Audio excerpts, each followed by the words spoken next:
Crystal Vanway here in Phoenix, and I'm talking about trustee sales, which have become a significant part of property transactions here in Phoenix. So I've already gone through the general mechanics of the trustee sales and then walked you through an actual sale, how that part works.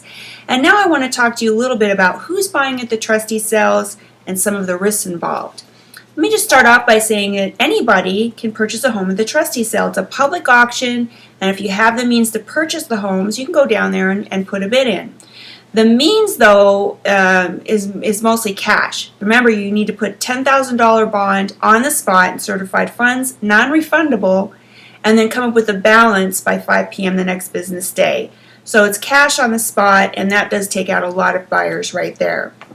But I think a bigger challenge even than that is just the logistics of this whole thing. On any given day, there may be 1,000, 2,000, sometimes even 3,000 properties scheduled for trustee sale. Remember, about 80% of those are going to be postponed. So there's a huge list of properties, and you need to be able to go through the list and see what's coming up. You need to be able to get information like the opening bid, what's the opening bid, so that you can sort of look and see if it's worth bidding on that property. You're going to want to look at some title information. You're going to want to look at market value. There's a lot of research to do. And again, if the property, if you only know, within 24 hours that it's going to go on the block, it's not very much time to go through a long list of properties. So there are bidding companies that can help manage that. The really good ones can take that data and process it so that it's a little more easy to review the list and determine what properties you want to bid on. So the good ones will do a cursory title search so you can see if there's any liens on the property. There's no guarantees ever. And some of these properties come with HOA liens, tax liens, mechanics liens, and you will take those over. Unlike a foreclosed property where the liens are cleared out, those properties will come. They'll be your responsibility if you purchase the property at the trustee sale. You also might find yourself bidding on a second mortgage, and that's great if you win the bid, except for you don't have title. The first lien holder is in first position, can foreclose on the property, and you end up with nothing. So there's a lot of risk if you don't know what's going on and you're not aware of those kinds of things. You could end up losing a lot of money. So the bid companies are good resource, and then a real estate agent can also help you out.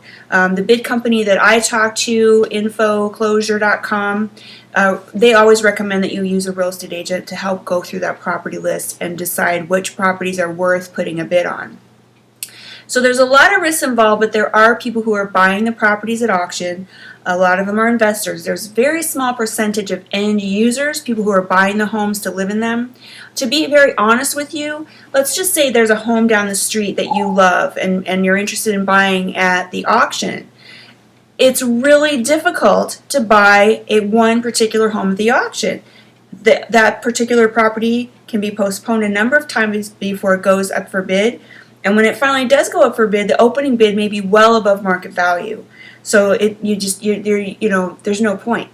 So the main people who are buying these properties are investors who don't become emotionally attached to a home. They're just simply buying a home to try and make money off of it.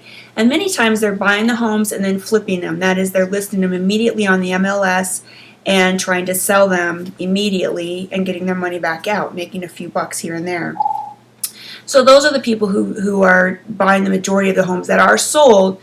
But like I said before, at least 90% of them are going back to the bank and becoming foreclosures or bank-owned properties.